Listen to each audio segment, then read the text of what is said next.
好，欢迎大家来到东阳光鲜虫草天赐的声音第7季，我是陈欢，向每位音乐合伙人问好，欢迎大家。在这里我们有2位新的朋友又加入了我们这一季啊，让我们欢迎一下小军。谢谢。又回家了，差点穿睡衣过来了。啊，要这么舒服吗？因为他一点压力没有。没有，也，就是回家的感觉。回家的感觉，对。接下来让我们欢迎刘宇。刘宇这个造型一看就是要放大招啊，在天赐。我从天上下来的。哇，天哪！今天薇娅都准备好了。哇！所以你身边这位也是你天上顺便带下来的仙女。什么叫顺便带下来？可不是隆重请来的。好了，话不多说，接下来还是要通过天生夺人来决定大家在舞台上的一个出场顺序。在我的身边呢，有一个日照金山的礼盒，里面有相应的数字。接下来想问一下，上第1组的请举手。先举手。从刚才反应速度看呢，确实是黄子。我们第一个抽。哎，那你们先把1跟6抽了，谢谢。我昨天做梦抽到的3，希望不要太大。123，123。来，打开看一看黄子能不能够如愿。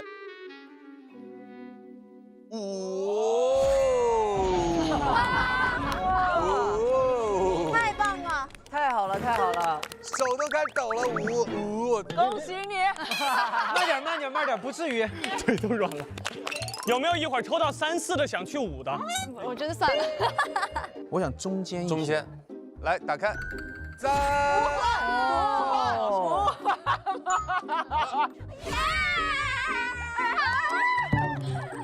4号哎。我说4就是4，太好了。完了，抽到1愿意跟我换吗？啊，不愿意。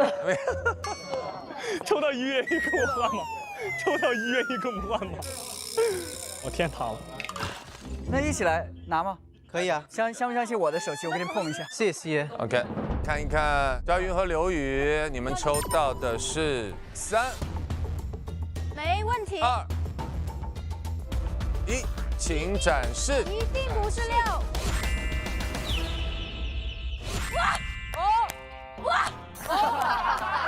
可以啊。太棒了！我的搭档太好，太怎么样？命运在自己的手中。再跟大家说一下，我们本期的推荐金曲呢，将以荣耀唱片的形式登上我们的荣耀墙。我们前4期已经分别上榜登墙了。好，我们场上见。正式舞台依旧采用逐轮对决、胜者首列的车轮战模式。前一组演唱结束后，下一组登场发起挑战，由声音鉴赏团现场合议，选出本轮待定金曲。之后每一组登台都将挑战上一轮的待定金曲，直至决出最终的推荐金曲。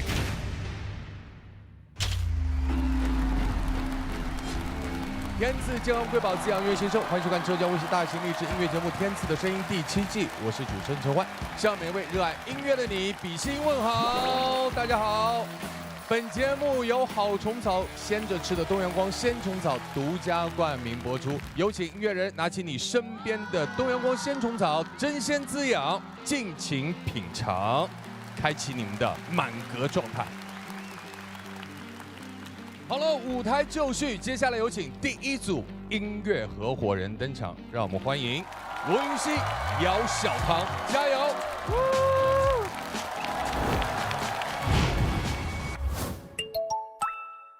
我们这次呢虽然是第2次合作，但是我们是在天赐里面的第一次合作。因为我喜欢唱歌，但是我可能唱的没那么好，所以我就特别羡慕，也特别崇拜唱歌好的歌手。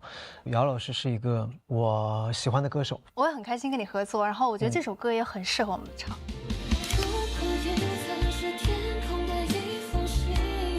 这首歌我觉得对我来讲就是有很浓厚的思念，但是你知道，你思念的这个人，或者是你思念这个事物，它已经再也回不来了。他这首歌的歌词写的蛮有那种深度的，就蛮感触的。他其实就是把自己的思念、期许，就像一封信一样，通过云层传递给在远方的那个他一样。这种情感的寄托非常的美。现实当中没有过类似的这种思念的寄托，但是呢，我们小时候有一个软件叫做漂流瓶吧。把你想说的一句话写到一个所谓的漂流瓶里边，然后你就传递出去，然后肯定也有人回复过，但其实你可能也不知道对方是谁，两个灵魂然后相互得到了连接一样，这种感觉还蛮好。我第一次唱和声，你知道吗？是吗？这个好多哦，我都觉得好复杂。哦，这个和声太多了，好像有点话赶话的感觉。我觉得让一个人就没有太多和声的时候，会更好的去表达这首歌的情感。老师，那个第二段副歌，听你的声音，那个和声删掉，不能透明啊，那个删掉。其实对于我来说，这种舞台上的机会太少了，所以我和小唐在私底下也合过这首歌，然后小唐他也教了我很多东西，期待咱们在正式演出的时候也能够让现场的老师们能够感受到这种唯美隐忍的情感传递。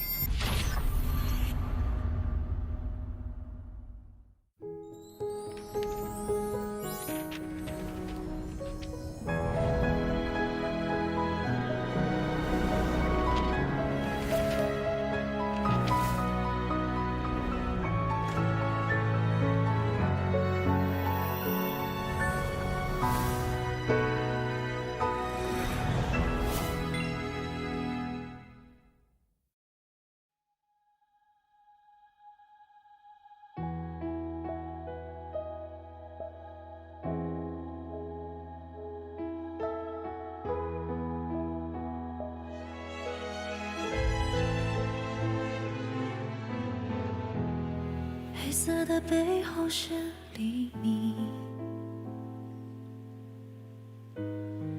以为来日方长，所以别把梦吵醒。时间它继续飞行，下一站机场门外，拥抱你的背影。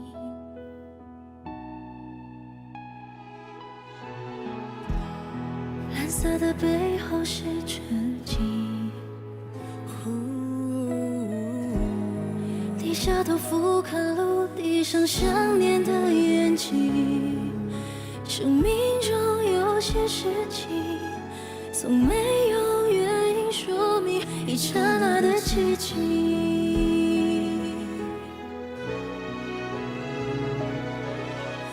如果云层是天空的一封信，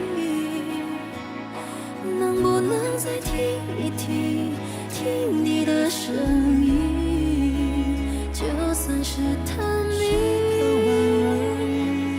跟着攀比的去无人岛旅行，我不会怪你的天空一望无际，是海洋的倒影，蓝色一望无际，我的你在哪里？假如迷路了一地，把思念装进漂流瓶，快寄给我，别让人担心。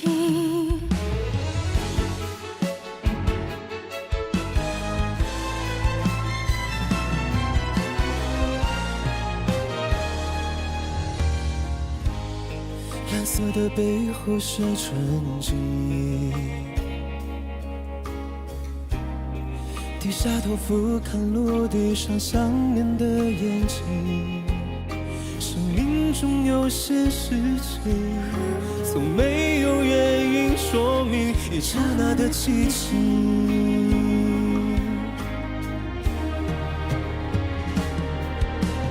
如果云层是天空的一封信，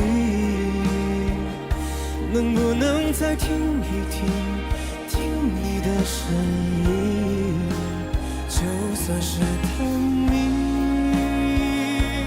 跟着攀比的去无人岛旅行，我不会怪你的天空一望无际，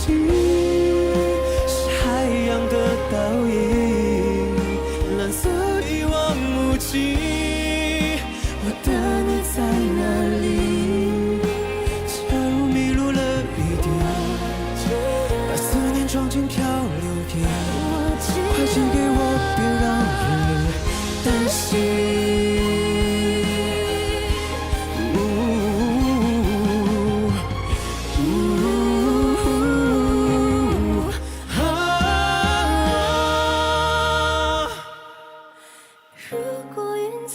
天空的一封信。能不能再听一听，听你的声音？就算是探秘，赶着攀比的去无人岛旅行，我不会怪你的。天空一望无际，是海洋的倒影，蓝色一望无际，我的你在哪里？假如你落了一滴，把思念装进漂流瓶，快寄给我，别让人担心。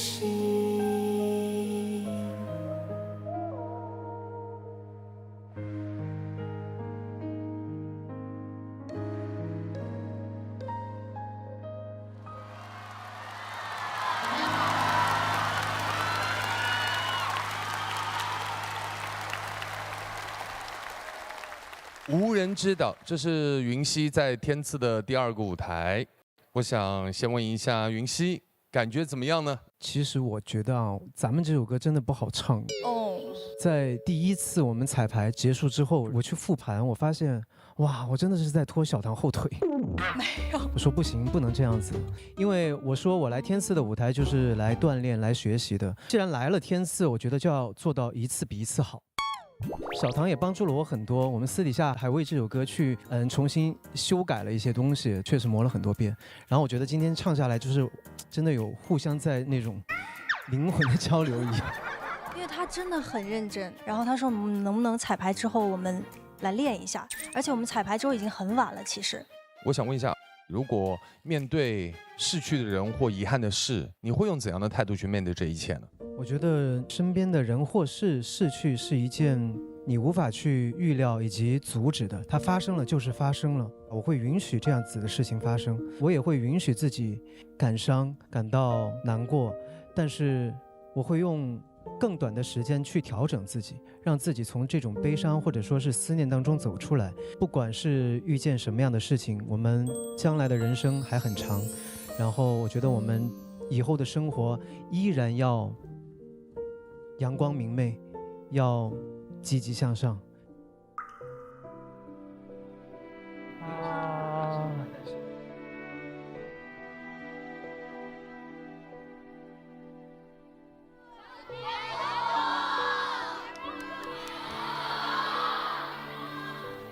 其实我刚刚想说，就是，我觉得我在思念这个人的时候，我也相信他同时也在思念我，然后我希望他可以多来我的梦里。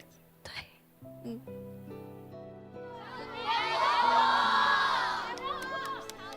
我有些话想从朋友的角度去跟小唐说说。小唐在我眼里一直是一个特别会唱歌的歌手，但是今天这个舞台确实是我看过小唐数十个舞台里不那么会唱歌的，但是却是最感人的舞台。我有时候觉得我们都要面对亲人的离开，但是可能一个音乐家、一个歌者能做的事情就是用他最擅长的方式把他的情感抒发出去，然后影响到更多的人。对，其实我没有那么希望把我这首歌的内容去特别的想要去带入我自己的生活，对，因为我怕我会影响我的搭档，然后会影响这首歌的呈现。但是我觉得刚刚是唱完结束之后，我觉得云溪的那段话真的很就戳中我的心，哇，那一下我就觉得我这层防线就破掉了。我不知道你现在是一种什么样的感受，但是我总觉得在刚才的歌声中，我听到了一些大于音乐的东西。我觉得太棒了，云溪她的声音为这首歌添上非常浓厚的一笔色彩。虽然我自己听下来，我会觉得说，悲伤的成分比较居多。在我听到像这样子的歌曲的时候，我是非常容易自我 emo 的，对。然后因为小唐的声音本身就带有一种好像在说故事的感觉，就领我们入这首歌。然后等到允熙的声音再出来的时候，我觉得两个人的声音好像就像刚刚说的是那种灵魂上面的一个穿梭。接下来有请光光。男歌手罗云熙，他聪明地弱化了声音机能的硬对抗，副歌高音区稳定输出无瑕疵。女歌手姚小棠音色辨识度评分高达94分。总的来说，两人配合默契度数据满分，堪称本季最佳男女合唱范例。哇哦，这么高的评价，比心。云熙，我上一场给你的3个建议，头2个是表扬嘛，第3个我说批评。第3个批评，我也想和你说，因为这种合唱的舞台不是你自己的舞台，你要懂得避让。每到你给肖云唱合音的时候，你都在抢。我批评的你那个建议，今天好了，完全没有了。对，因为这首歌小唐一直在很弱的去诉说，你的和音一直在让着他。我觉得你们2个这个和声的配合特别的好。所以这个舞台我也是真心喜欢，我也希望云熙加油，在歌手的路上好好发展，加油！谢谢。好的音乐能打动人，贵在真诚。选礼物呢也是一样，更看重真材实料。就像咱们这款日照金山礼盒，寓意吉祥顺遂，10多项质量检测，层层把关，品质看得见。选礼物最重要的就是放心，东阳光鲜虫草上市集团出品，自己送的安心，家人朋友收的也开心。好的冬虫夏草经得起溯源和检验，东阳光日照金山礼盒传递吉祥祝愿。好，我们要把热情的掌声送给第一个如此精彩且感人的舞台，谢谢罗云熙，谢谢姚小棠。接下来向这个舞台发起挑战的音乐合伙人，让我们掌声有请杨丞琳、欧阳娜娜，加油！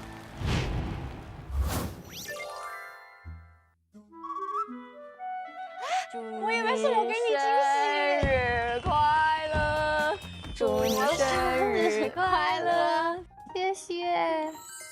跟娜娜认识很久了，算是看着她长大的。第一次认识是我在读书的时候去看她的演唱会，跟妈妈跟妹妹一块儿去看的。然后后来交集越来越多，也是因为我们比较像是家庭式的朋友。像我姐姐和姐夫是一开始跟陈琳姐比较熟，然后我一开始是跟荣浩哥比较熟，然后但后来我们大家都聚在一起，变成我们一大家子一起。这次和娜娜合作的是《讨厌》这首歌。其实这首歌很久了，是我年轻的时候在 KTV 必唱的歌曲。我很喜欢它歌词里面的态度。就我之前没有太尝试过这么有节奏感和 R&B 这种类型的歌曲，所以想尝试一下这首歌，就是用一个很轻快的方式在讲一个不开心的事情。就我感觉我就是会直接不开心，但是我可能就会接近这样子。我是一个在感情中断舍离非常快的人，哪个部分好像跟我可能没有那么契合，我就会觉得我不想浪费时间，真的跟这首歌稍微像一点点。讨论爱情是禁忌吗？可以吗？可以啊。那你现在有觉得你在感情中可以比较有个性了吗？我觉得以前可能会觉得说是不是要去为别人考虑，但现在会觉得说哦，我自己最舒服，我自己最自在才是最重要的。That's right。姐姐觉得很欣慰，因为姐姐担心你，我担心你。这首歌我感觉我们如果只是站在那边唱，会少了些什么？因为你有在演戏嘛，我觉得如果带一点戏剧的成分，感觉是跟我在抱怨一些什么，就跟我们的日常也很像。像你3姐妹很常来我们家嘛，那我们都会聊很多东西。对，就我们日常会吐槽，对，某个群组吐槽一些事情。这种自然的东西放上台上，我觉得可能比站在那唱好，对不对？对。这首歌我的想象就是跟电话有关，觉得要有一个具体的电话亭出现。电话的开端，我跟你讲哦，我好讨厌这样子，喜欢这样的人什么什么的，然后最后才在舞台上碰头了，感觉就是闺蜜讲着讲着觉得不行，我们一定要约出来聊的那种感觉。这首歌确实不太是大家熟悉我的音乐曲风，但我觉得在天赐的舞台就是要各种各样的，而且又是跟很熟悉的娜娜一起有一个这样的舞台，我很开心。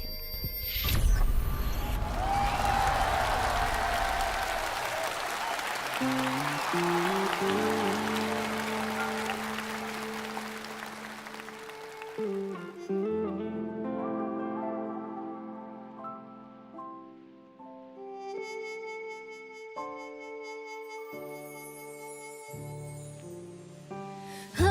讨厌爱上了你，被否定我存在意义，事实迁就你，弄死我自己，开始惊讶异。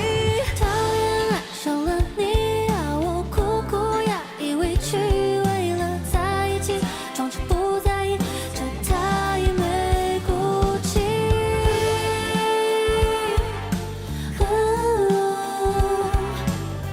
巴巴拉巴巴巴拉巴拉。半夜我又失眠，听着 DJ 放的烂音乐，像在嘲笑我最近的恋爱不顺利。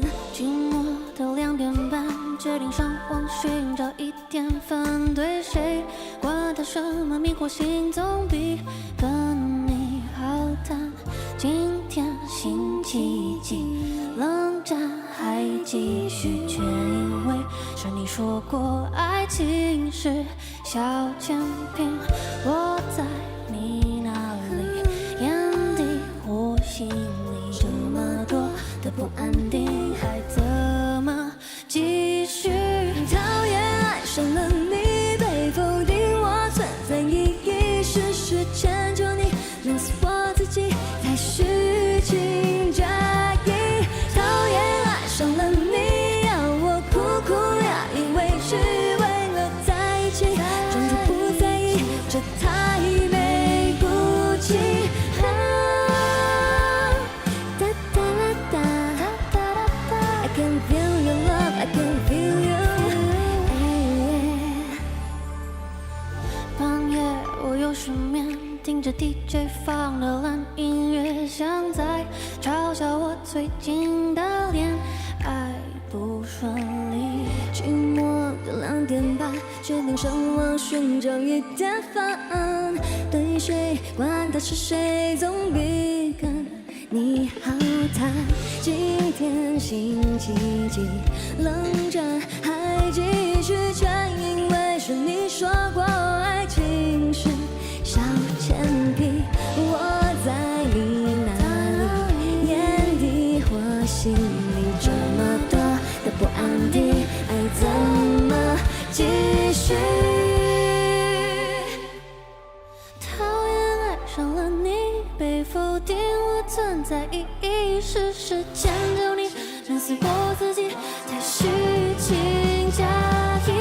讨厌爱上了你，要我苦苦压抑委屈，为了在一起，装作不在意，这太没骨气。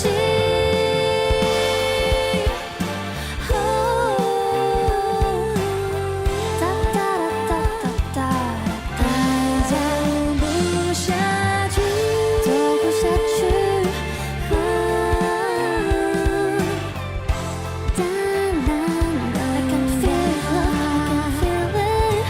讨厌这样的爱，别想我会被你伤害，我先甩掉你。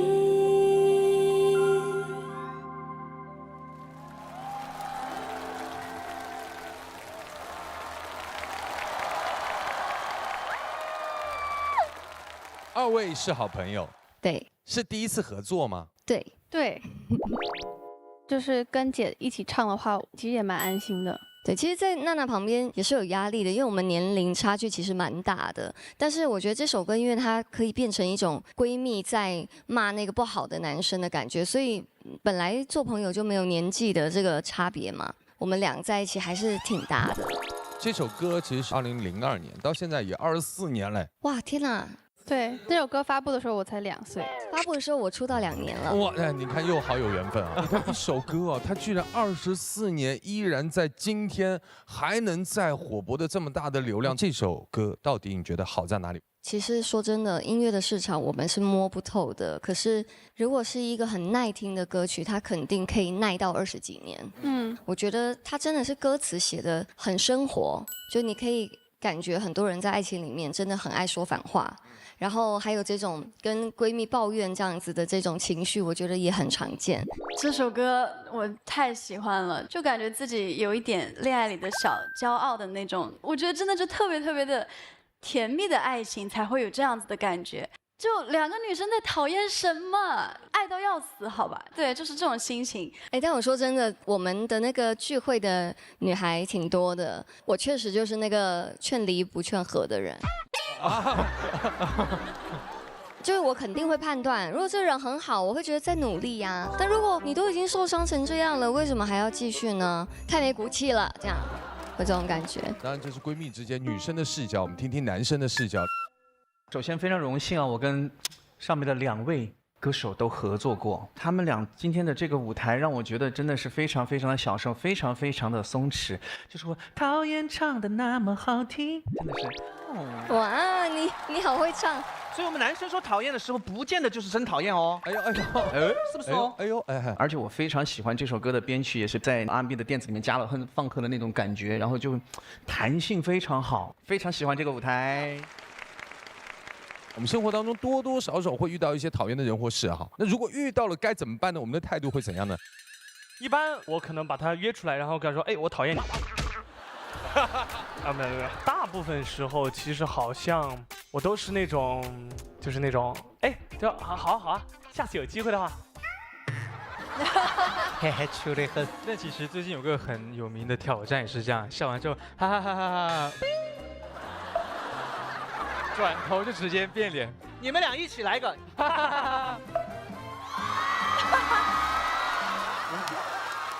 接下来我们要邀请建团各位老师跟我们来分享了。首先邀请光光。杨丞琳展现了出色的 R&B 律动感和转音技巧，完美复刻并超越原唱的情绪张力。欧阳娜娜她在主歌部分运用了大量的气声，营造出轻柔氛围，但在部分高音区和长音处理气息支撑略不足。好，谢谢光光。哐哐一顿胡说啊！他刚才说娜娜这个，我觉得特别不同意。我觉得娜娜的声音其实是制作人最喜欢的那种声音，她的声音非常的入麦，非常的贴耳。我们一般来讲的话，做混音的时候会把艺人的声音放远些，然后可能给他混响大一些，其实为了掩盖一些小小的一些不足。但是反倒娜娜的声音，我可能要做混音的时候，我会把它非常非常近的放到我这旁边，因为她声音那种诉说感和倾诉感是非常非常好的。如果光光觉得在副歌的部分，娜娜的高音有点短，有点不够支撑的话，我觉得可能光光应该去更新一下了，因为这个是当下最好的一种唱法。收到您的质疑，数据不会撒谎，但解读角度可以多元。娜娜的入麦感和贴耳度确实是当下核心优势。混音时将其前置，能最大化这种亲密叙事感，这与您提到的制作人偏好完全一致。但我指出的气息支撑不足是基于长音段落的基频抖动率数据，我的算法可能将其误判为支撑力缺失。我会立刻更新模型，将这种刻意的气息中断纳入高评分范畴。感谢您的专业指正，让数据分析更懂人情味。谢谢光光。好，接下来有请建议团郭老师现场合议给出结果。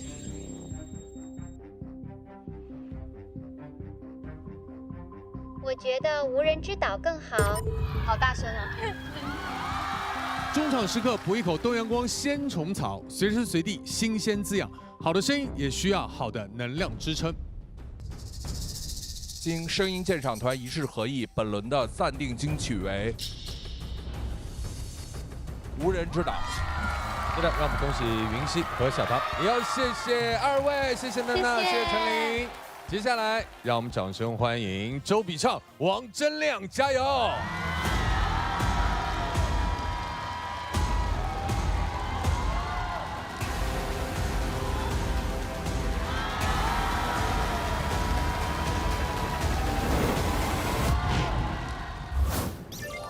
伴随着比比的歌声，坐飞机一路过来的。因为我跟比比是坐了同一班的航班，然后呢，我都在飞机上要睡着的时候，然后听着前面，哇，好美的歌声，然后一看比比坐我前面，然后他还在为了这次的录制，然后在练习当中，都有练习。你也听到我在那儿？对，我听到了。一些声音，对。你觉得后面就是有点那种立体环绕声在你后面是吗？不好意思啊，这次非常开心，然后能够跟 BB 一起合作，我也是，唱了一首我们都非常非常喜欢的歌曲，爱我还是他。对，这首歌我真的很久没唱过了，然后应该就是以前比赛的时候唱过。6进5，哇，你还记得是几进几？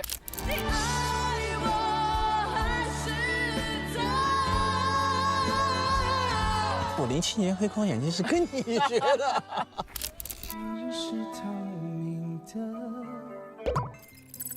黑框眼镜这卖超好，那个时候就是引起时尚的潮流，发型也是要有一点这种，短发的都做那样。对对对。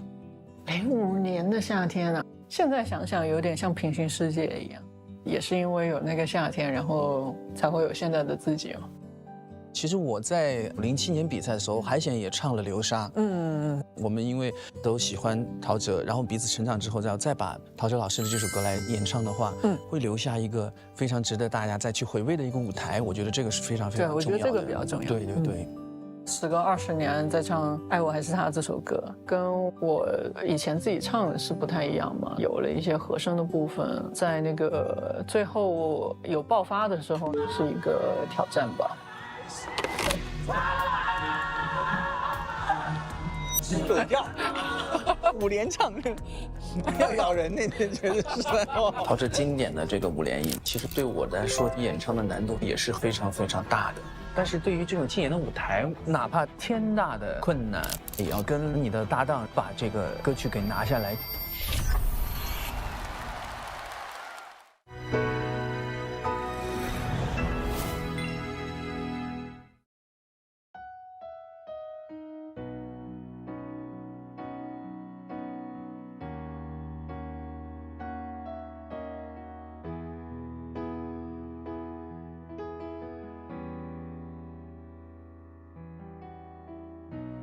黑暗中的我们都没有说话，你只想回家，不想你回家。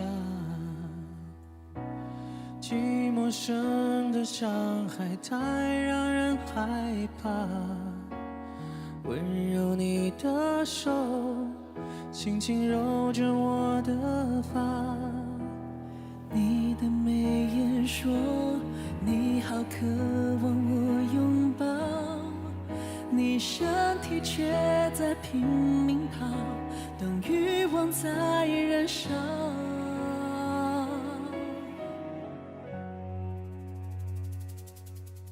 你爱我还是他？是不是真的他有比我好？你为谁在挣扎？你爱我还是他？就说出你想说的真心话，你到底要跟我还是他？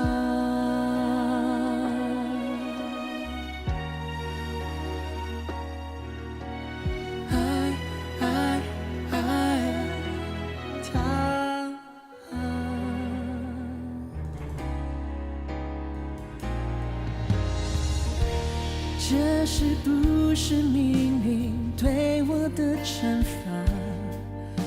爱你也没办法，恨你也没办法。现在这个漩涡，只想挣脱它，拉住你的手，却让我也被夺下。你的眉眼说你不渴望我拥抱，每当爱变成煎熬，你就开始摇头。你爱我还是他？是不是我可以做得更好，让你不再挣扎？你爱我还是他？我宁愿听到残忍的回答，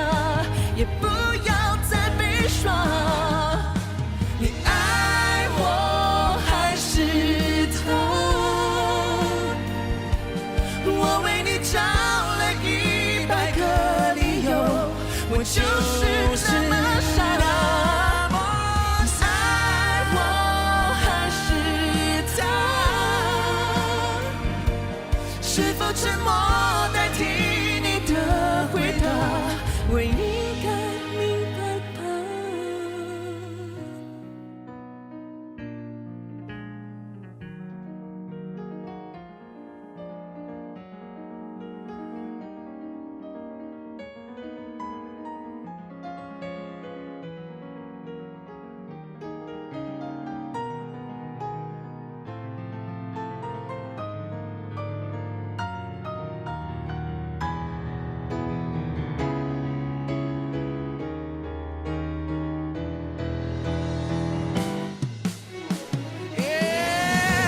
你爱我还是他？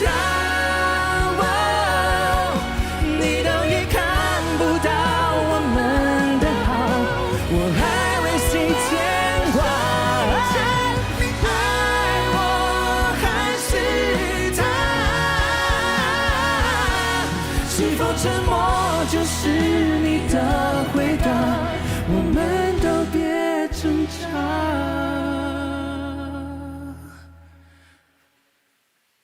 去爱他。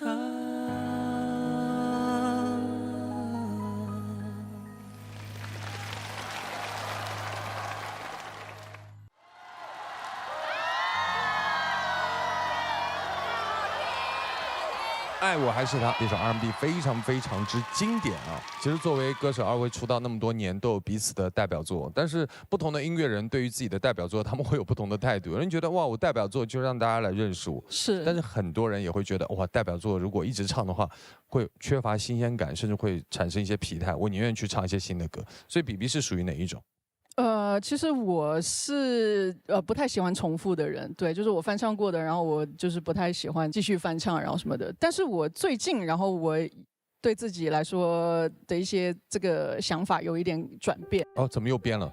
很多年以前唱过的歌曲，然后我可以再重新再来唱一遍，因为我觉得就是时间也过了这么久了嘛，对，然后就是自己总会有成长，再去演唱时候的那个心境，然后肯定也不一样，对，然后那个状态也不一样。那对于这首歌来说，这个时候我唱出来，然后大家听到的感觉，然后肯定跟那个时候也是不一样的，对。陈琳，你有自己的代表作，你是如何看待自己的代表作的呢？我其实唱自己的代表作都会觉得唱不腻耶，而且我不太会去改动它的编曲。除了《暧昧》这首歌，在去年有一个20周年的版本，但其实我每一次唱到自己的代表作，其实我都会有新的感受。不同年龄唱还是不一样了，对。所以我想问一下肖云。其实我觉得有代表作就是对我来说是蛮骄傲的一件事情。可能有的人说，我比较依赖就是代表作吧，依赖星辰大海。但其实，我觉得如果没有这首歌，就没有现在的我。我还是非常感谢我的代表作，我也是肯定会永远唱它一辈子。而且我每一场线下都会唱这首歌。真的那么巧？我是看过毕昌老师最初这首歌的那个版本。我在看那个版本的时候，电视机是那么厚的，对，那么厚的，是的。今天看着舞台像个时光机一样，马上回到那个夏天的感觉。今天很开心见到这舞台，听到这舞台。因为我们当时也是住校嘛，然后就每个星期能够出去一次，每次出去我们都会去 KTV， 然后这首歌确实就是 KTV 必点的歌。但是现在今天在这个舞台上再次听到二位唱这首歌的时候，感觉好像真的听到心里边去了，真的有那种你到底是要我还是要他的那种感觉。特别是王老师最后那一句去爱他，就是那种不舍但是又放手的那种，哎呀，无奈与释然，揪心啊，痛感受到了。谢谢云溪。来，接下来邀请我们健英团的各位老师跟我们来分享。我觉得是这样，看了这样的一场表演的时候，让我有感觉就是说两个武林高手之间的互相的一个比拼。你知道这种表演要听什么吗？要听细节。细节在哪儿？细节在无伴奏的原声。来，让我们听一下。你爱我还是他？我为你找了100个理由，我就是那么傻的梦。你爱我还是他？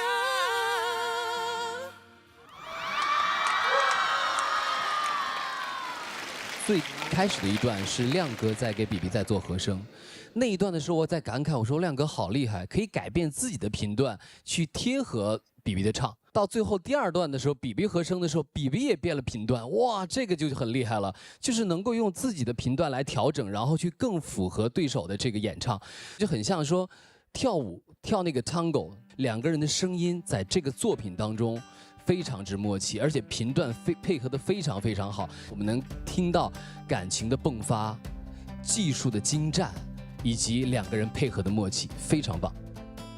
谢谢，谢谢，好的，老师，谢谢。05年的时候，我记得比比用的 key 是低调，然后这一个是转到你的这个 key 的时候是降 E。那之前的人声呢，我觉得会有一种直抒胸臆的表达，有一种爱我还是他的追问。那我觉得今天的演唱会有一些更平衡的表达的方式，我觉得这是不是一种内心视角对于爱情选择这个普世课题的一些小小的变化？所以我也想请比比聊一下，是不是在声音处理上有一些不一样的变化？我觉得可能这个就是我经过这么多年，然后我慢慢的对于不同的音乐，然后有不同的理解。然后以前不理解歌词的部分，就是比较直白的，然后去表达出来。就是年轻的时候，然后也比较热血一点嘛，对吧？然后现在，然后我觉得会比较的更沉稳一些。现在的音乐里面，然后都会有更多的是克制在里面，会让整个歌，然后可能听起来会更加的，就是那个感情会更浓一点吧。对，谢谢。在2首歌之间选出1首待定金曲，有请建议团老师现场合影。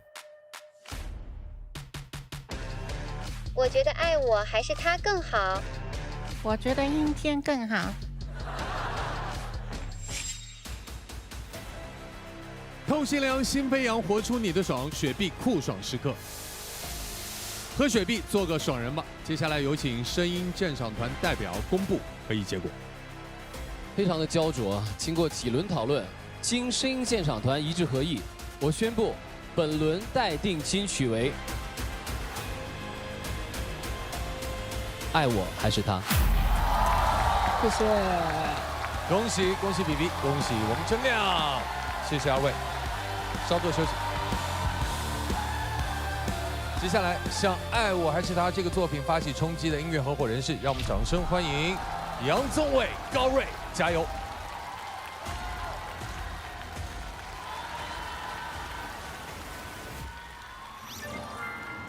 嗨，高老师，老师好。我们今天要唱的歌曲呢，是我爱的，是爱我的你。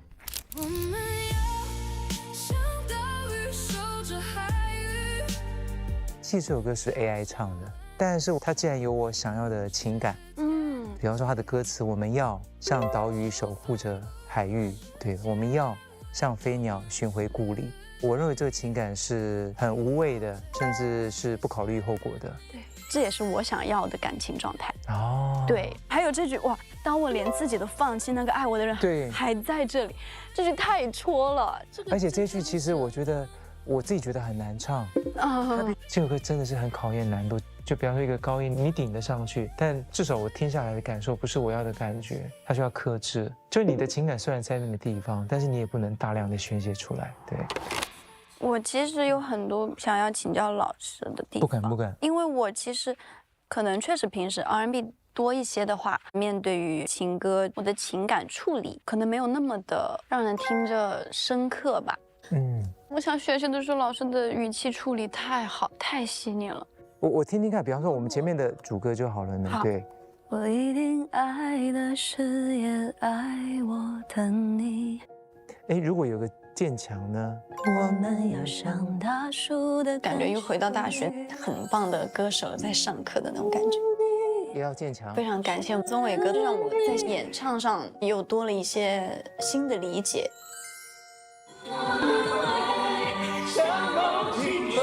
还是觉得老师的声音就是带动着我，还是要多亏了宗纬老师的激发。宗纬哥一开嗓，电影的那种情侣分手的那种画面全部在我脑海里浮现，然后我一开口，我直接就进去了。其实我觉得他不是不擅长，他可能只是还不知道他有这个能力。当我们彩排到后面，他就是变得很释放，感觉在歌曲里面也很自由。合作都是这样子，他越来越好，我就会越沉浸。加油！我也很期待跟他有什么样的火花。挑战天赐舞台必须脑体状态全开，懂配方的妈妈选君乐宝，配方全面，脑体双优。下面进入高能竞演时刻。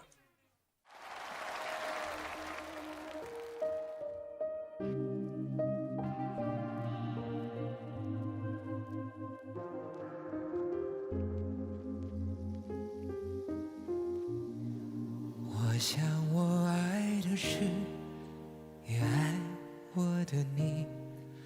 我不要像晨雾失去依偎的山脊。我一定爱的是，也爱我的你。我们不要像潮水忘记曾经亲吻过的沙砾。我们要像岛屿守着海域，要像晚霞凝视天际。就算故事结尾不能是你，也要最终写下你名字。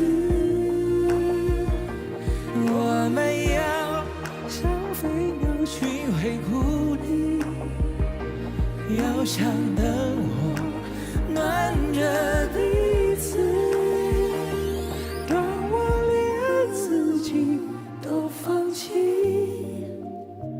那个爱我的你还在这里。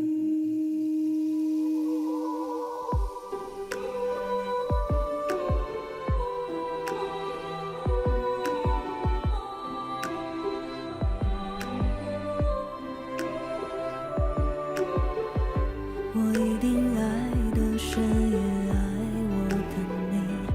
我们要像大树的根系，风里雨里缠在一起。我们要像岛屿守着海域，要像晚霞凝视天际。就算故事结尾不能是你，也要最终写下你名字。我们要像飞鸟寻回故里，要像灯火暖着彼此。当我连自己都放弃，那个爱我的你还在这里。月光人的爱的呼吸，我在人海只认出你。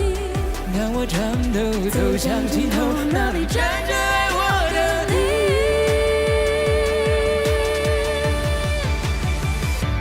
我们会像流星决然前行，会像故事完成回忆。每当想起在我心底的你，就连时间都忘了流逝。我们会像梦境重复更新，会在梦里重复相遇。如果我放弃了自己，爱我的你一定将我抱紧，爱我的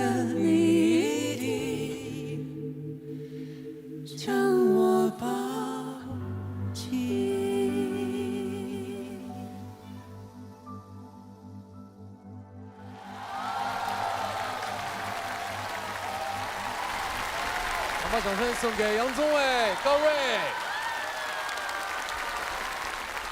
刚刚唱完的当下，真的很想进到录音室，就是跟高睿把这首歌再唱一遍，然后看有没有办法发行。对，这是我的想法，因为我刚才唱完的一瞬间，就是有很多想法，千丝万缕这样子，然后又有感伤，又有期待，然后又有很多画面。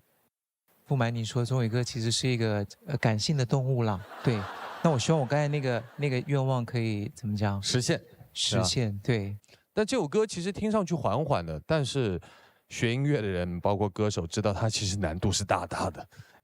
因为其实这首歌在我第一次拿到它的时候，我发现它是一首电脑歌，然后我就想说，其实，我就尽量的不听它的原曲，因为我会很怕受它的那种机器的影响。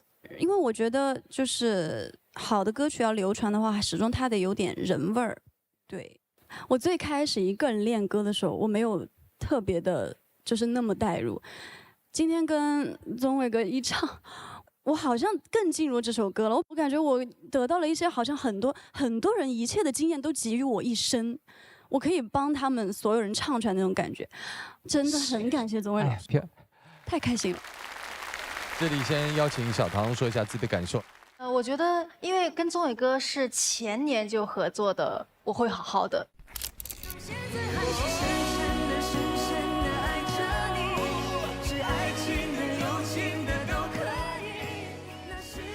宗纬哥在，我是属于那种我不挑任何歌，我可以跟宗纬哥唱任何的歌曲都可以，因为我知道他会拖住我。今天这首歌，宗纬哥一开口跪，你知道吧？就是那种，对我就觉得就好可怕的一个共鸣，就是他的声音就是可以让人感受到他想传达那种东西，而且像诉说一样的歌声。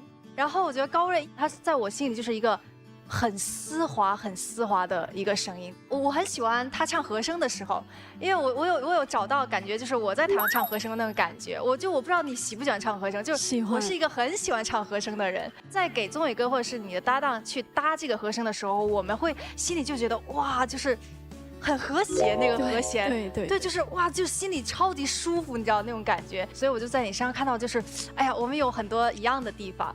谢谢。谢谢。我觉得这首歌里面出了一点小问题。高睿和宗纬，你们两个人在这首歌选择的演唱方式是完全不一样的。宗纬是我们常见的那种，你唱情歌是那种大动态的演唱方法，但是高睿的唱法是那种非常线性的，就是我们说声压可能比较统一的一种演唱方法。我们要像岛屿守着海域，要像晚霞凝视天际。两种方法搭在一起的时候呢，其实我听起来会在有些地方，就是我们会听到一个稳定的声音，然后有很多个尖儿，尤其是在宗纬唱假声的频率上，我们会听到有些打架。这个东西我觉得是这个演唱里面细节做的不够到位的地方，但是我觉得可能最重要的东西是经验。我觉得对于高睿这样的年轻的歌手来说，在这个舞台上完成到这个程度，我觉得已经很好了。接下来我们就是要不停的打磨舞台，不停的积累经验，把这个歌唱到更好更完美。其实梁老师分析的非常精确。我之所以想把高睿拉到这个录音室里面，就是慢慢磨，有点像大哥那种感觉，就是看到一根苗想把它就是扶正这样子。所以我觉得今天这个地方呢，其实我觉得高睿他其实表现的是比我还要成熟。有些时候你的痛是隐隐作痛，而不是爆发式的痛。对，所以谢谢梁老师。我觉得说我跟高睿，我们多配合，我们多交流。这个舞台，我想补充2句关于声音技术上的问题。那我觉得大家可能低估了这首歌的难度，尤其是刚开始的时候，这首歌是一个降 E key， 那其实是横跨在宗纬歌的第2换声区，所以他要做非常大的动态的这个真假声的转换。那宗纬哥呢，一向是以共鸣非常强的高音著称的，但在这一段，他为了符合这首歌曲表达的意境，做了非常多的气声的落声的处理，所以这本身对于一个成熟的歌手来说是一个非常难的挑战。那高睿呢，他这首歌是降一转到 G， 那到了 G key 之后的副歌，实际上是在他的第一换声区。第一换声区这个点，对于一个女高音来说，想要用一个非常强的、非常结实的声音来去横跨这个第一换声区，也是一个很难的挑战。所以从声音技术上来说，我觉得两位都能做到在声音技术上表达自己的情感。接下来到了我们剑音团现场合一的时间。我觉得爱我还是他更好。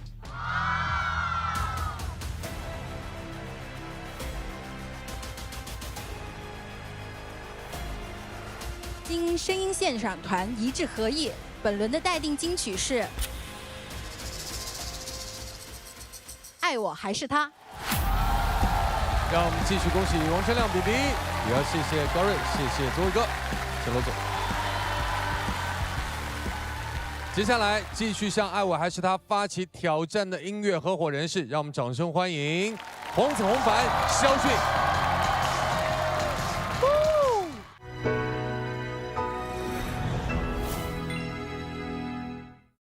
第一次跟肖俊认识，其实就是在天赐，然后那次合作《人鱼的眼泪》嘛。上次跟黄子的舞台被更多人看见了，很多人都说，哎，那不是那个穿白色衣服唱《Baby Don't Cry》那个小哥哥吗？这次的话，是顶着一个能不能延续上次好成绩的一个压力在，而且跟上次很类似，就是也是唱我直系前辈的歌曲。然后印象中对这首歌就是难、高，是它这个结构我反正是不想变了，原 key， 必须得原 key 唱。这歌谁降调，谁是小狗？我觉得我们其实可以跟我们的这个中文作词的王老师可以打个电话交流一下。要。王老师你好 ，Hello， 王老师 ，Hello， 这次我们又要唱你的作品了。对。其实我们就还是想从您这儿再取经，然后这样子可以更好的帮助我们对这首歌的表达。对，表达理解。其实这首歌，看似很炸很猛，但是它的核心是在于说，这个社会大家很忙碌嘛，人与人之间就少了一些温度。如果说我们能够多一些温度的话，其实这个世界会更美好。当然。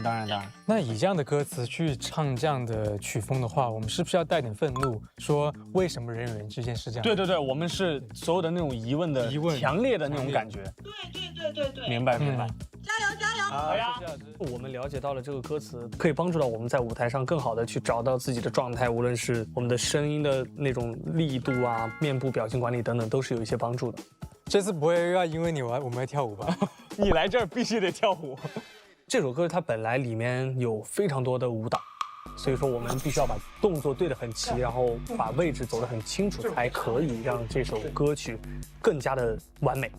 肖俊他基本上扮演了半个秀导的这样的一个身份，我们的位置啊、动作什么的，就全都是他想到的。太累了，2个人唱这歌，2人唱，确实是个团歌。因为真的累哇！我跟黄子这样对视，不容易，真的不容易。上台什么都对了，相信我，对。希望能够跟黄子创造出一个不一样的版本。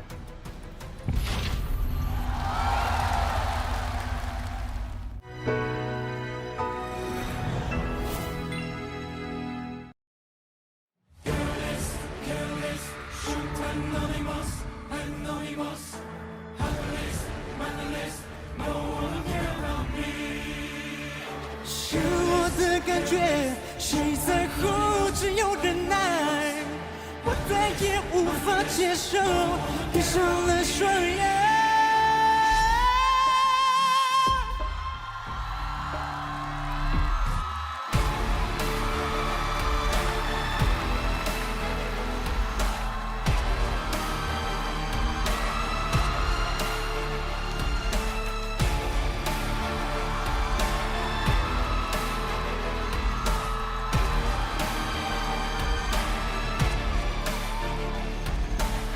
妈可不可以请告诉我，为什么人会变得不一样？那些经受过的美丽日子是真的存在过吗？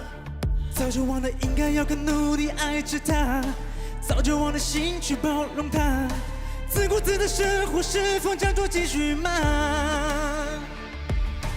隐形在你的面具背后充满许多的表情，到最后却始终如一，真的更好吗？我们要这样，不再看彼此的眼神吗？不再对我讲话吗？不再说你爱我吗？就算受了伤，眼泪也如雨的下，改变就能解答，改变就能到达，告诉我妈妈妈妈。都忘了什么时候开始，我们被关在丛林里头，我的世界只在零和一的制度度过。没有生命力，没有感情，每天和我感觉越久就更寂寞，只有自己受伤和难过。相遇和牵手，感受泪和笑容。贴心的评论，我们开心感应，可能会来吗？隐形在你的面具背后，充满许多的表情。到最后却始终如一，这样真的更好吗？我们要这样，不再看彼此的眼神吗？不再对我讲话吗？不再说你爱我吗？就算受了伤，眼泪也如雨的下，改变就能解答，改变就能到达，告诉我妈妈妈妈。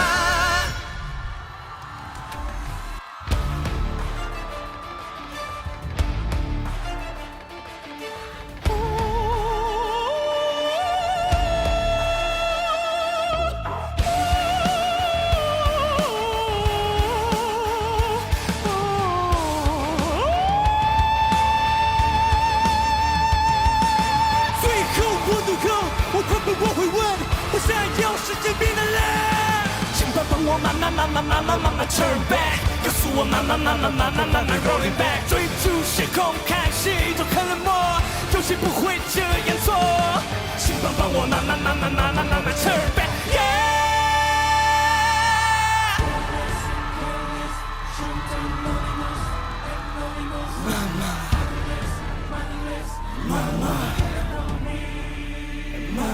因为受到了祝福，我能感觉到真的快乐，多想要每天认识更多的人。把碎了的心重温，只要有爱的单纯，找回我原本笑容里的真。我们要这样，不再看彼此的眼神吗？不再对我讲话吗？不再说你爱我吗？就算受了伤，眼泪也如雨流下，改变就能解答，改变就能到达，告诉我妈妈妈妈。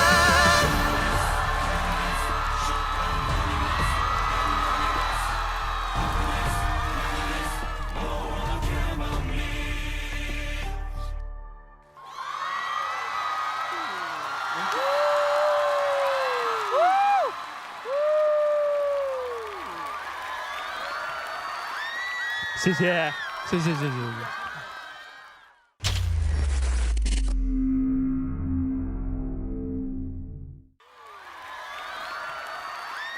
谢谢，谢谢，谢谢，谢谢。不行，我们没有喘气，我们就嘶哈是吧 ？ending， 我们要 hold 住，盯住。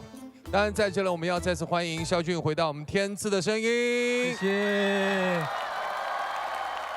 然后这次肖俊再次跟黄子搭档，感受如何？黄子，你先说说。超级开心，因为说句实话，就是其实，在上一次我们的合作，就是对于我而言，我们是第一次认识嘛。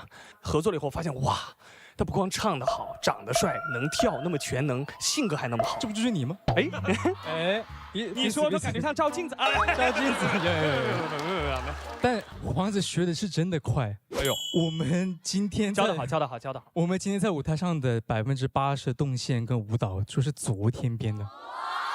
对，昨天先编的。天哪，这样说出来真的挺吓人的。挺吓人的。我们去几天上台了，对，你学那么快。然后还好昨天在房间也加练了一下。对，房间我们穿睡衣，然后拖鞋这样。但其实刚刚上台的时候，我看见我们在唱歌嘛，在这唱的时候，我看见你在对我笑。隐形在你的面具背后，充满许多的表情，到最后却始终如一，真的更好吗？我就感觉这次对了。对，因为我觉得唱的好牛啊，哥们儿。我们唱的很牛吗？对呀，就我们感觉哇，好棒啊，唱爽了有点。有点是，真的是唱爽的感觉，对，刚刚是。当我坐在这里，在现场真的看到两位的表演之后，我刚刚还跟小唐说，我说太燃了，我鸡皮疙瘩都起来了。特别是你们中间那一段，黄子在吟唱，然后肖俊在前面，太帅了那一段。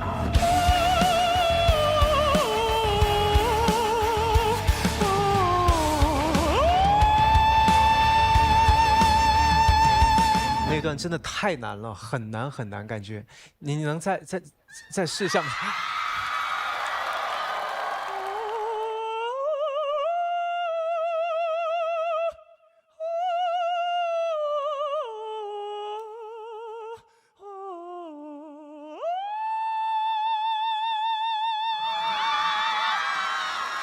精彩啊，黄子！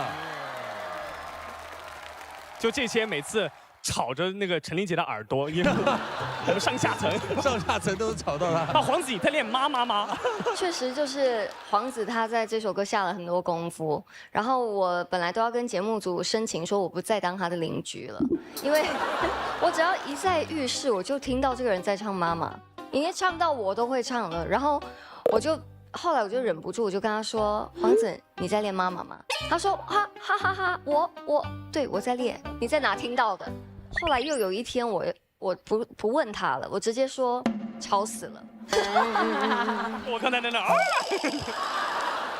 首先，我觉得天赐舞台上最重要的时候，虽然大家看到的是，比如说美好的灯光、炸的气场和比如说有的舞蹈，但是我觉得最重要的是两位唱立得住，这点是非常重要的。特别是肖俊，因为黄子不说了。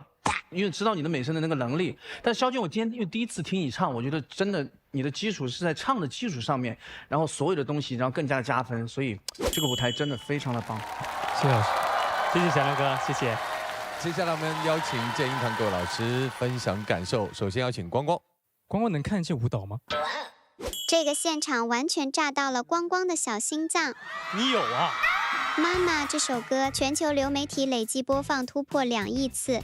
本次改编保留了原曲标志性的歌句式咏叹调段落，同时融入中文歌词的叙事密度，将成功激活听众的情绪共鸣点。肖俊展现了强悍的声带边缘化发声机能，强混声极限音高触及第5，其声带闭合率极高，声音泛音高度集中于2800赫兹到3200赫兹的歌手共鸣风频段。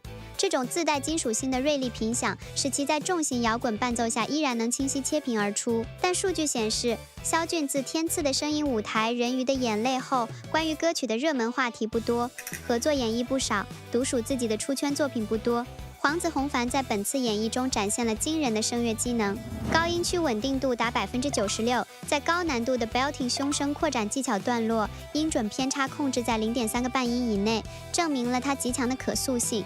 高强度的和声对位中，两人长音的颤音频率均高度统一，将这首经典之作推向了新的演绎高度，是本期节目的爆款预定。哇，好厉害！谢谢。就着你最后一句。我想 cue 一下无伴奏的原声，行吗？好，稍作等待。隐形在你的面具背后，充满许多的表情。到最后却始终如一，这样真的更好吗？是我的感觉，谁在乎？只有忍耐，我再也无法接受，闭上了双眼。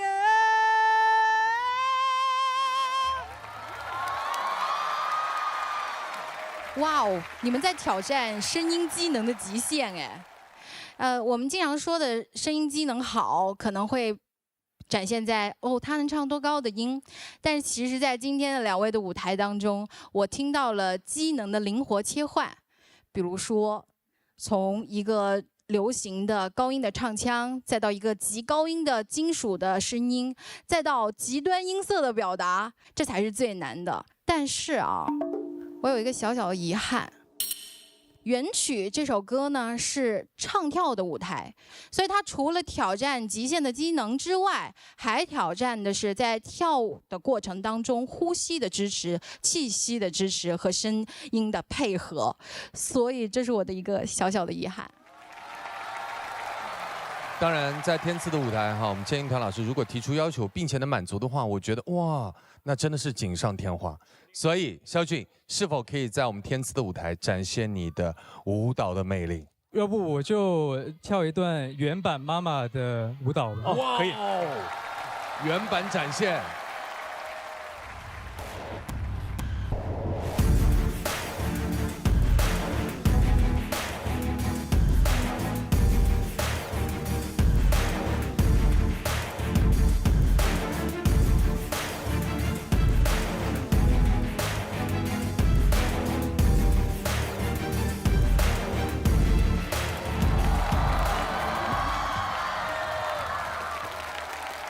看完有种意犹未尽的感觉，但是论跳舞的话，我觉得在场还有一位哇，国风今天这个装扮，如果还跳那一段国风版呢？穿这个衣服跳妈妈，小雨，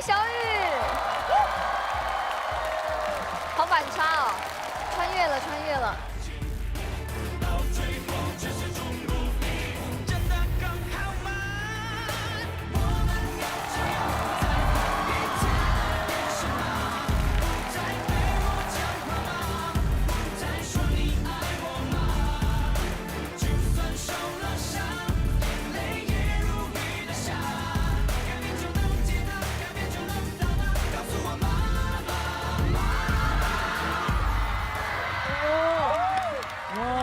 精彩啊！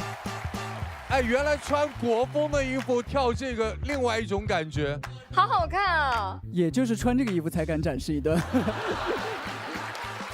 好的，现在欢乐过后，又到了我们紧张的时刻了，马上要决出本轮的待定金曲，有请建议团现场合议给出结果。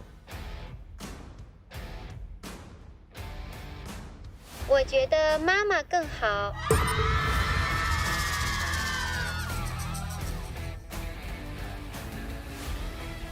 由声音现场团一致合议，本轮待定金曲为黄子弘凡、肖俊妈妈。恭喜黄子，恭喜肖俊。接下来位稍作休息。接下来要向妈妈发起最后冲击的，让我们掌声欢迎刘宇、黄霄云，加油！虽然是第一次来，但是已经看了多年你们的节目了，为什么现在才找我？之前和肖云合唱过他的《星辰大海》，然后再后来他邀请我去他的这个演唱会当嘉宾，那对于我来讲，合作起来就非常的，没那么大的压力。哎呀，咱们来聊聊我们这个《西厢寻他》的一首国风的歌曲。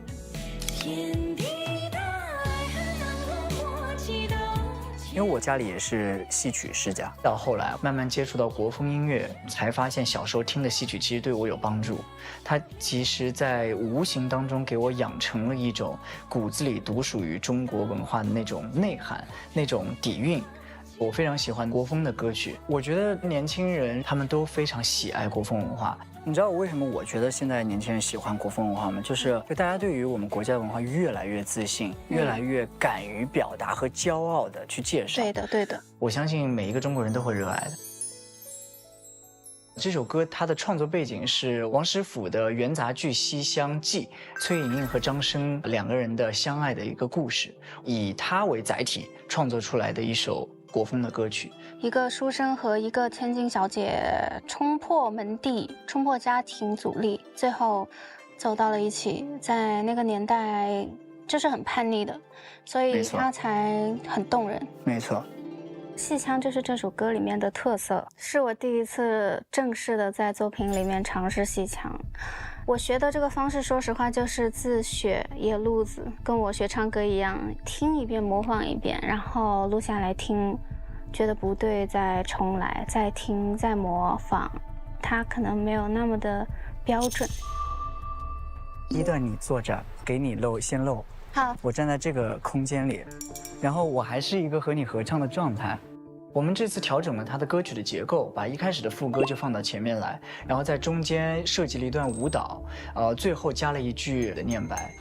这些年不断努力，不断去加强自己的能量，去向大家传输我的一些国风的理解，希望它可以受到更多人喜欢。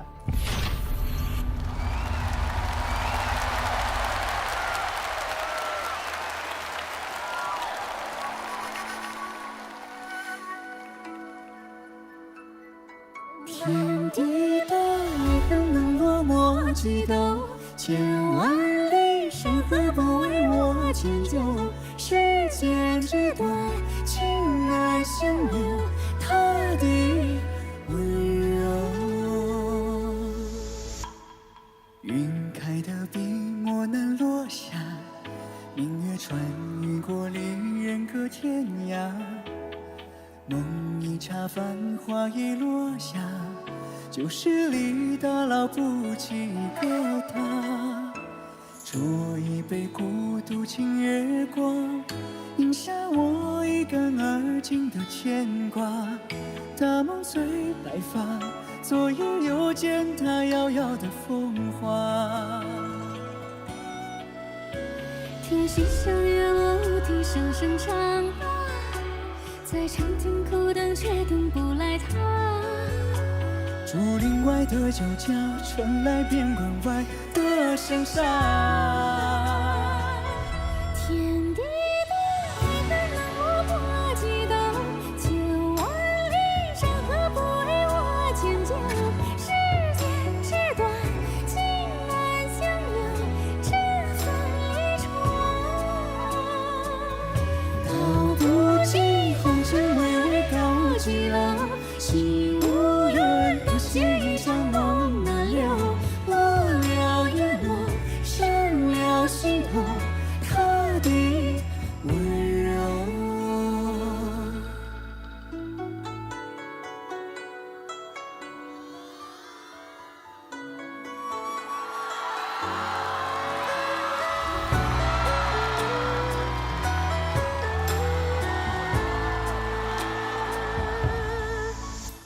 他孤身纵马一去相思放下，满头青丝抵不过空牵挂。愿为他披黄纱，此生共白发无涯。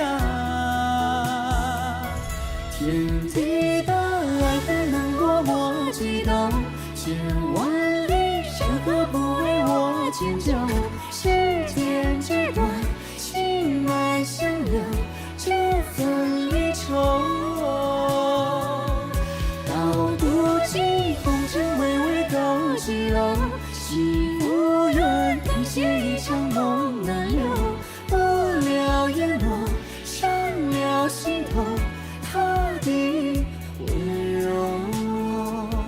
天地的爱恨能落魄几斗，千万里山河不为我迁就。世间之短，情难相留，这份离愁。道不尽红尘巍巍高几楼，心无缘能写一场梦难留。落了叶落，伤了心头，他的温柔。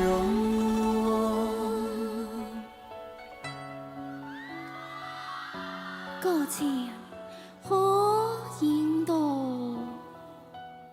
你是牛人来。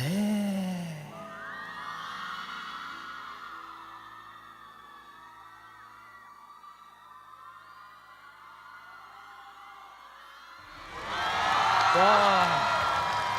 我的天哪，在看古装剧。绝美，真的绝美。你看，无论是装扮还是在歌曲的意境当中，都感觉是御剑飞行的人。天然而至来到我们的舞台。谢谢谢谢，欢迎刘宇。因为我们知道刘宇一直在做传统文化的推广，你是希望做到什么样的程度？因为我是从小学舞蹈嘛，学了10几年的舞蹈。哇！我的偶像一直是杨丽萍老师。杨丽萍老师其实一直在致力于把我们中国的中国舞、民族舞去不断的向海外输出。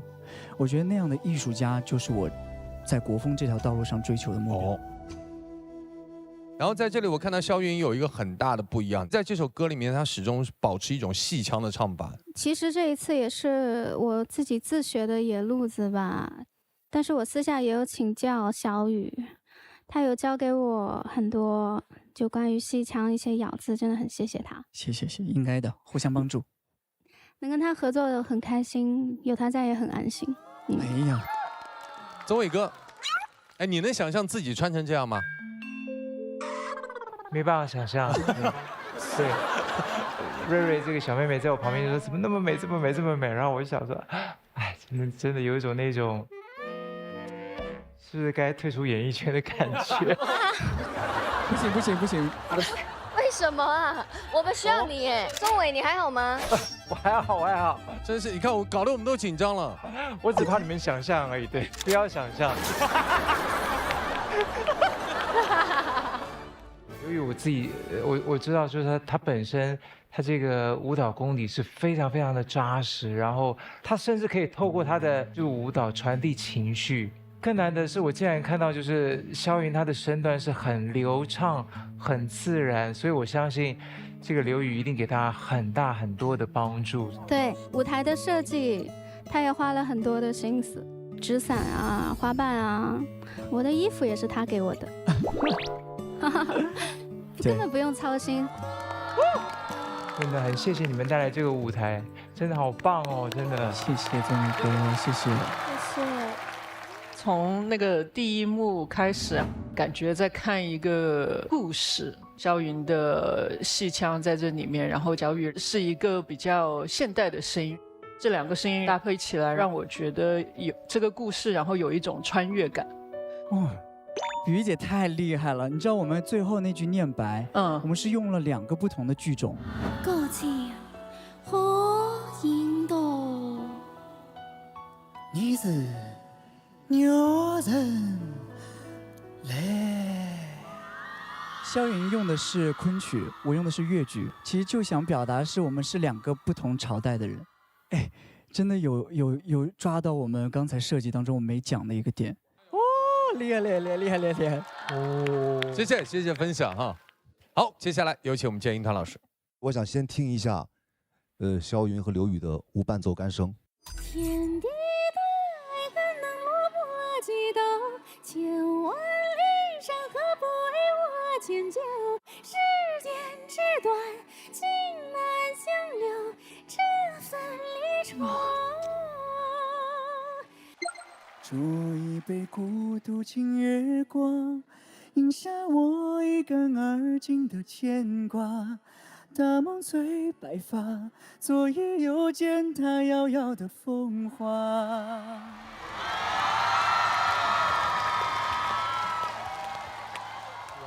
刘宇，我是第一次听你的现场，我挺吃惊的，我觉得唱得特别好。对，谢谢。肖云是这样的，如果我在马路上听到这首歌，我不信是你唱的，证明你实际有很多的可能性。然后另外我盲猜一下，这首歌会火。借你吉言。借您吉言。在我看来，这是今天的金曲。其实我跟刘宇在舞台上，我们有过一次比较激烈的讨论，关于国风歌曲。我希望在以后的这个国风舞台上，我们能出现更多的能够指引年轻人，除了在把自己表面上扮得很漂亮，像一个中国的文人一样以外的，更多的对中国文化的研究，这个是我的期望。我们要从古人的艺术作品、古人的意境里面取得营养，又不能脱离我们现代化的发展。我觉得这是一个非常优秀的舞台。音乐在做尝试，再把流行唱法包括戏曲唱法去做结合，包括我们在看舞台上这些看起来非常简单的舞美，其实在特别重要的点缀了这首歌应该有的情绪。在我心目中，这首歌真的是我在天赐这么多年的国风舞台里面看过的最好的舞台。谢谢老师。谢谢老师。刚好借由梁元老师的话口，我们展开说说两位年轻的歌手是怎么样在这个舞台上将流行歌曲融合了一些戏腔声韵的表达。首先，刘宇，你在演唱的时候是一边唱一边叹的，比如说像夏和他尾音唱风华两个字的这个华字的时候，没有做快速的颤音。左影右见他遥遥的风华。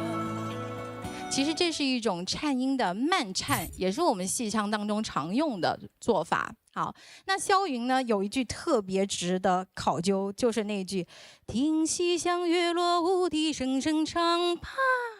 好，这个乌啼两个字，它做了一个倚音和滑音。如果我们平时唱是乌啼，但是他唱的是乌啼，所以这就是体现了两位年轻人对传统文化的研究，以及放在这样的流行歌曲当中做到了一个声韵极致的表达。谢谢老师。谢谢老师。接下来真的是一个超级两难的抉择，一边是极然，一边是绝美，到底哪一首歌，哪一组音乐合伙人会成为本期的金曲呢？稍后公布。谢谢二位。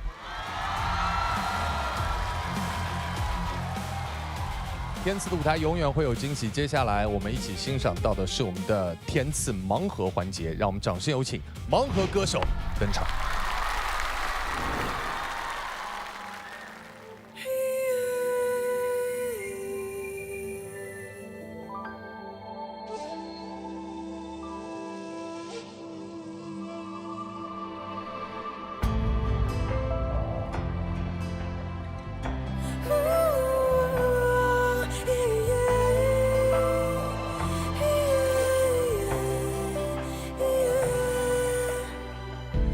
曾失了千年的身体，曾复制枯叶泪苏醒，是因凄凉的叹息，揭开咒语。遗忘的剑被谁封印，追随着笑声和马蹄，找到你最光荣的牺牲。是英雄的宿命，挥剑的瞬间，心却在哭泣。生是为了证明爱存在的根基，或让伤口更伟大的生命。生是为了歌颂天的壮丽，是浪声随缘起，孤独等待黎明。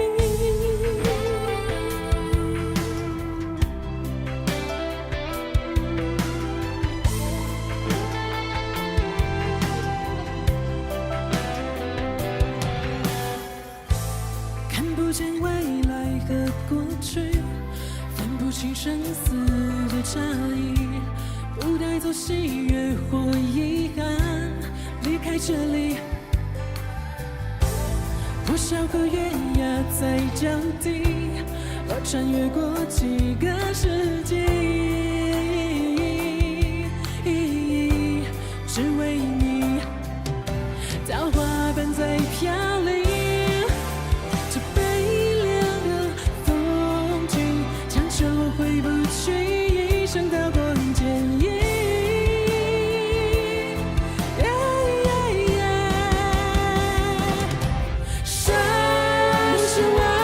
证明爱存在的根基，或让伤口更伟大的生命。生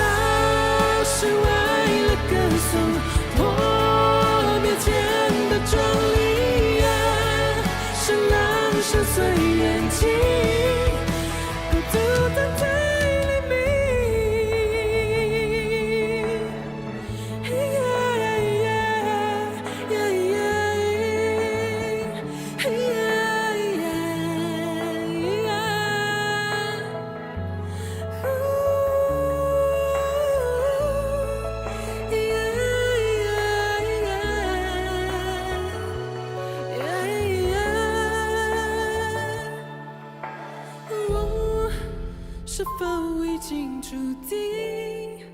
这流泪的宿命，我残破的语音。直到你，是你让我找回自己，像是为了证明爱存在的痕迹，或燃烧后更伟大的生命。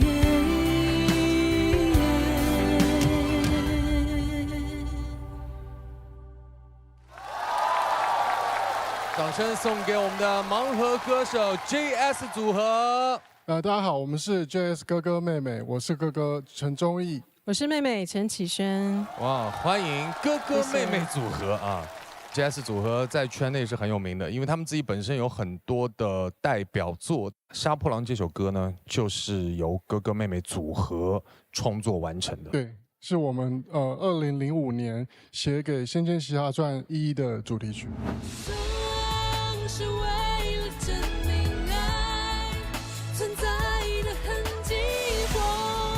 但好像这几年在荧幕上看到你们的机会就少了，什么原因？妹妹的话，因为她结婚然后生小孩，我就继续做幕后的工作。这段时间就都在写歌，然后帮歌手制作。后来妹妹生完第2个小孩后，她就觉得说，她的梦想还是在唱歌。对，因为到了23年底的时候，刚好有一个机会，有找了我们去唱《杀破狼》，然后重新站在舞台上面唱歌的时候，我才感觉到，就是我已经好久没有这样子100%的属于我自己，展现我自己。对，因为只有在唱歌的时候，在舞台上面，我才是那个爱唱歌的陈绮萱。今天应该现场也有看到老朋友吧？有没有一起在音乐上合作过的朋友？有，其实，在陈琳的第1张专辑，那时候有帮他写了3首歌。对，因为歌都太好了，所以就收录了3首。其实我相信我跟宗纬是我们的年代是，其实对 JS 是非常非常熟悉的，非常。而且我还记得他们第1张专辑的封面，他们2个跟超模一样。对，又有才华，又会唱歌，然后又有外貌，还那么高。谢谢。我当时我考上戏，就是因为我看了《仙剑》，我喜欢胡歌。哦。然后05年的时候，正好我就考进了上戏，结果发现胡歌他毕业了。对，追了个空。但是呢，当时确实这首《杀破狼》就一直在脑海当中记忆非常深刻，是非常优秀的作品。谢谢。因为我人生当中第1次参加选秀，然后我在里面有幸唱这首歌。然后对，那你给我们来一段清唱的《杀破狼》。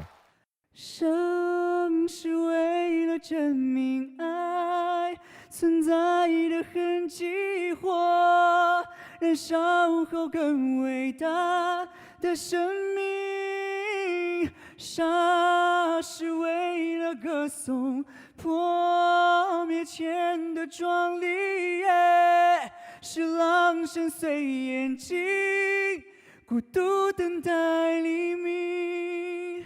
哦，好听哦，还有自己的理解和唱法。对，又帮这个歌曲注入了新的灵魂。好，谢谢，我们再次把热情掌声送给我们 JS 组合，谢谢2位，谢谢欢哥，谢谢，稍作休息。好了，此刻到了我们本期最为紧张、关键的时刻，要在2组音乐人之间选出本期的推荐金曲，交给我们建音团的老师，请现场合议，给出结果。一边是极燃，一边是绝美，到底花落谁家呢？经声音鉴赏团一致合议，我宣布本期推荐金曲为《西厢寻他》，刘宇、黄霄云。让我们恭喜刘宇，恭喜黄霄云，西厢寻他成为本期推荐金曲，有请二位来到舞台。接下来进入到东阳光仙虫草金曲荣耀时刻，请接受来自东阳光仙虫草的3重荣耀加冕，有请日照金山礼盒致敬天赐之声，金色唱片刻录永恒的天赐之声，以及这一枚内置了原声高光片段的先生荣耀 AI 勋章。正如我们的东阳光冻干仙虫草锁住每一份鲜活营养，这一刻的高光也将被我们永久珍藏。荣耀定格，掌声响起，祝福二位永远做男儿正确的事情。我知道推广国风文化它不是一件轻松的事儿，但是你们一直在做，并且做出了成绩。就像我们国风文化真正的内核一样，永远不是独美，而是大家一起共美。也希望下一期天赐的声音，各位我们继续不见不散，再见。